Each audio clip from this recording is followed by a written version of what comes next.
छात्रों, संस्कृत व्याकरण की उसी श्रृंखला में हमारे अध्ययन बिंदु समास, उसकी परिभाषा व प्रकार हम पिछले वीडियो में पढ़ चुके थे। आज हम एक एक समास का अध्ययन करेंगे। आज हम उसी श्रृंखला में कर्मधारय समास का अध्ययन करेंगे। देखिए, कर्मधारय समास। सबसे पहले तो कर्मधारय समास होता क्या है उसके बारे में हमको अध्ययन करना है। कर्मधारय समास, इस समास में उपमान उपमेय और विशेषण विशेष्य होते हैं। तो फिर समास के बारे में अध्ययन करने से पहले हमें विशेषण विशेष्य और उपमान उपमेय के बारे में भी जानकारी होना आवश्यक है, क्योंकि इनके बिना हम इस समास को नहीं कर पाएंगे। तो व्याकरणिक परिभाषा तो इस प्रकार है। व्याकरण परिभाषा तो इस प्रकार। विशेषण की परिभाषा कहते हैं कि संज्ञा व सर्वनाम शब्दों की विशेषता बताने वाले शब्दों को विशेषण कहते हैं। संज्ञा सर्वनाम शब्दों की विशेषता बताने वाले शब्दों को विशेषण कहते हैं। मतलब संज्ञा व सर्वनाम शब्दों की विशेषता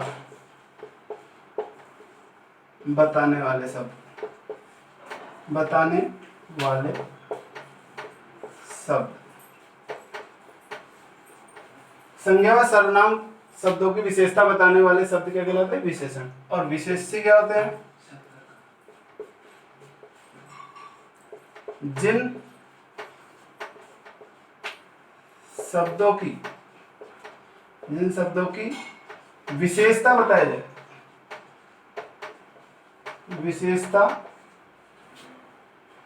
जाए,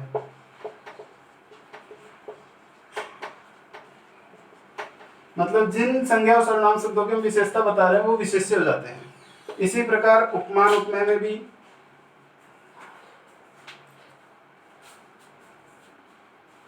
आप इसी तरह से समझ सकते हैं। उपमान उपमेय में भी कि जिन शब्दों से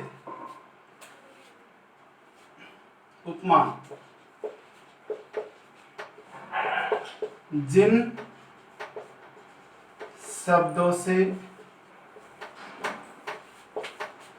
किसी की तुलना की जाए,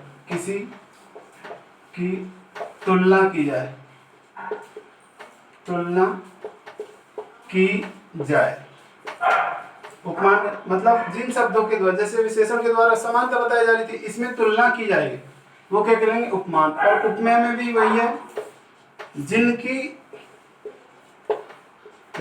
तुलना की जा रही है, जिन शब्दों की तुलना की जाती है, जिन शब्दों की तुलना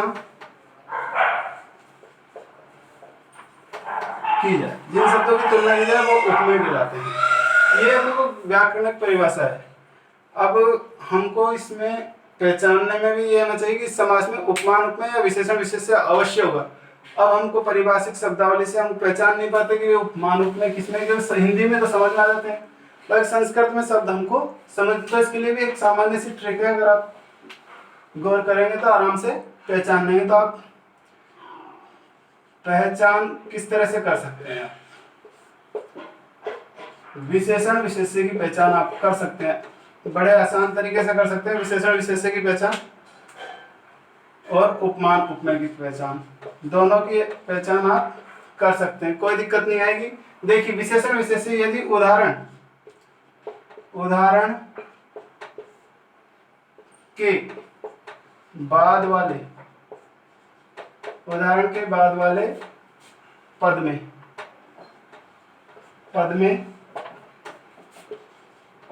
कैसा प्रश्न किया जाए,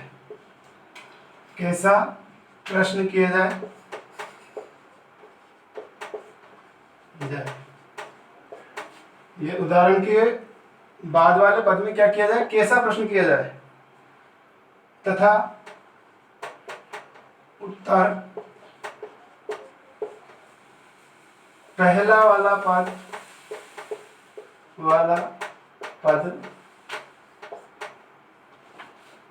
बिना किसी अन्य शब्द की सहायता से, बिना किसी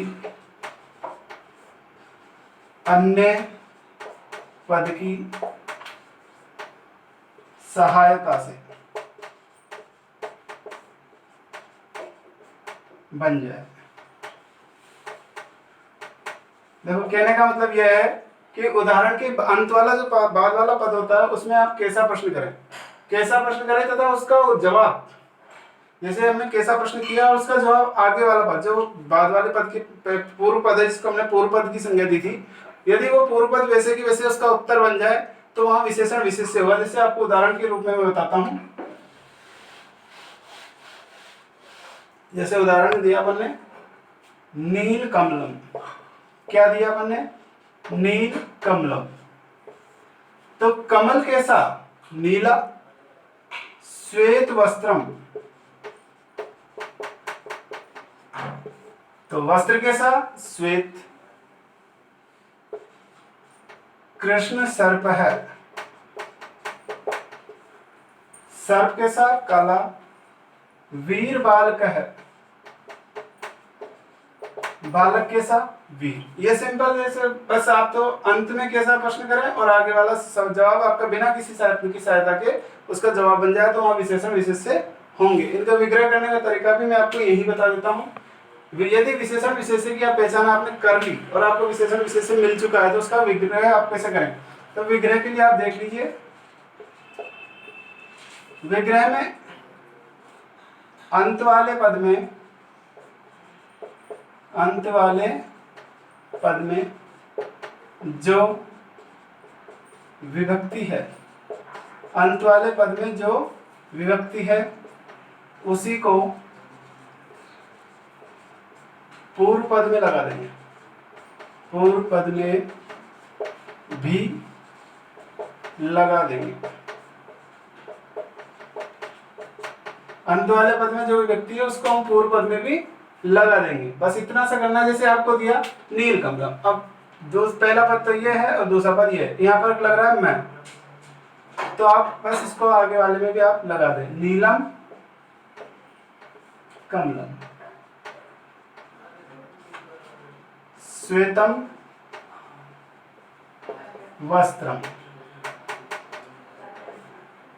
कृष्ण है, अब यहाँ विसर्ग लगा हुआ है तो कृष्ण है हो जाएगा, सर्प है, वीर है, बालक है। इस तरह से विशेषण विशेष्य का आप विग्रह भी कर सकते हैं। अब आते हैं अपन उपमान उपमेय में। उपमान उपमेय में कैसे पहचान करनी है और उसके उदाहरण कैसे हल करने हैं, आप देखिए। उपमान उपमेय में पहचान, कैसा प्रश्न करना है, अंत वाले में कैसा प्रश्न, अंत वाले पद में, अंत वाले पद में करें, जवाब पूर्व पद जैसा या के समान,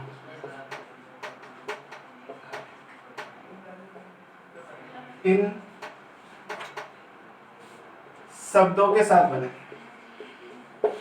के साथ बने। यदि कैसा प्रश्न किया हमने अंत शब्द अंत वाले पद में, तो वह पूर्व पद जैसा है के समान, जैसे आपने दिया चंद्रमुख, चंद्रमुखम, चंद्रमुखम, मुख कैसा, चंद्रमा जैसा, अब यहाँ जैसा लगाया अपन ने। और दिया अपन ने पुरुष है व्याघ्र है, पुरुष व्याघ्र है, पुरुष व्याघ्र है, व्याघ्र कैसा, पुरुष जैसा। तो यहाँ पे जैसा लगाना पड़ रहा है, जहां हमको जैसा लगाना पड़ेगा वहां पर आपके लिए उपमान उपमेय होगा। अब इसका विग्रह कैसे करना है, इसका विग्रह बिल्कुल सिंपल है, थोड़ा सा ध्यान दें। अब अपन को ये होना चाहिए क्योंकि इसमें उसमें तो पहचान है, परंतु इसमें आपको दोनों ही संज्ञा मिलेगी। अब इसमें उपमान कौन सा लोगे और उपमेय कौन सा लोगे, ये भी होना चाहिए। तो इसके लिए आप मैं बता देता हूँ उपमान की पहचान करना आपको, कि उपमान को किसको माना जाएगा। उपमान में ध्यान रखें, पहला पुरुष इंसानों से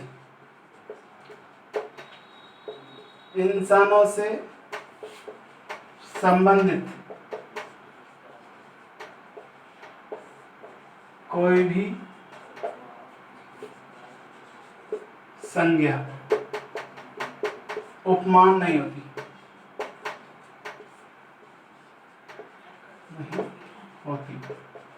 मतलब इंसानों से संबंधित कोई भी संज्ञा उपमान नहीं होती है। दूसरा,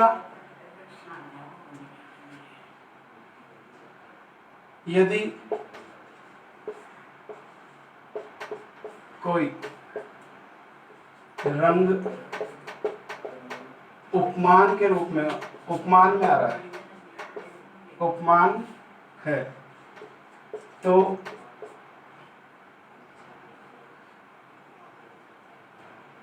रंग उपमान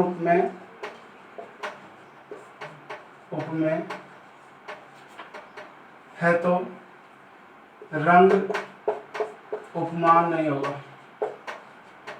नहीं होगा। मतलब किसी कलर का अपन ने कैसा प्रश्न किया और वो जैसा के रूप में आ गया और वो उपमान उपमेय में गया, तो वहां पर आपको रंग को कभी भी उपमान नहीं करना कि आप सोचे रंग तो विशेषण होता है तो उपमान भी हो सकता है।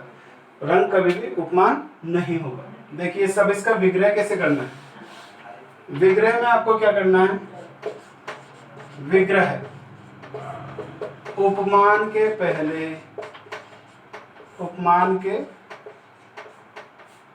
बाद, उपमान के बाद इव लगाना है। उपमान के बाद ए लगाना है, दोनों पदों को समान विभक्ति में लगाना है, विभक्ति में लिखना है। उपमान के बाद इव लगाना, दोनों पदों को समान विभक्ति में लिखना है। अब देखो इसको उदाहरण के रूप में, उपमान के बाद अब उपमान की पहचान आप कर ही लेंगे, जो इंसानों से संबंधित कोई उपमान नहीं होती और रंग को उपमान नहीं माना जाएगा। बस ये कंडीशन देख लें और आप आराम से कर सकते हैं। जिससे आपको मैं बताता हूँ अभी, पुरुष व्याघ्र है, ये उदाहरण है अपने पास, बाघ के साथ पुरुष के साथ। अब यहाँ पर मैंने क्या बोला, इंसानों से संबंधित, तो पुरुष तो खुद ही इंसान है, तो इंसान उपमान नहीं है, व्याघ्र उपमान है। तो बस व्याघ्र के बाद ये लगाना, दोनों समान व्यक्ति में लिख देना, पुरुषः व्याघ्रः इव। ठीक है। दुग्ध धवलम, दुग्ध धवलम, सफेद कैसा, दूध जैसा। यहाँ पर रंग आ गया तो रंग उपमान नहीं होगा तो क्या बन जाएगा, दुग्धम एव धवलम। इस तरह से हम इन समासों के उदाहरणों को हल कर सकते हैं। अभी ये कर्मधारय पूर्ण नहीं हुआ है, आगे का भाग हम अगले वीडियो में पढ़ेंगे। अगर आपको इसमें कोई भी दिक्कत हो तो आप मुझे कमेंट्स के माध्यम से सूचित किए, मैं आपके शंका समाधान के लिए हमेशा तत्पर हूँ। अगले वीडियो तक के लिए धन्यवाद।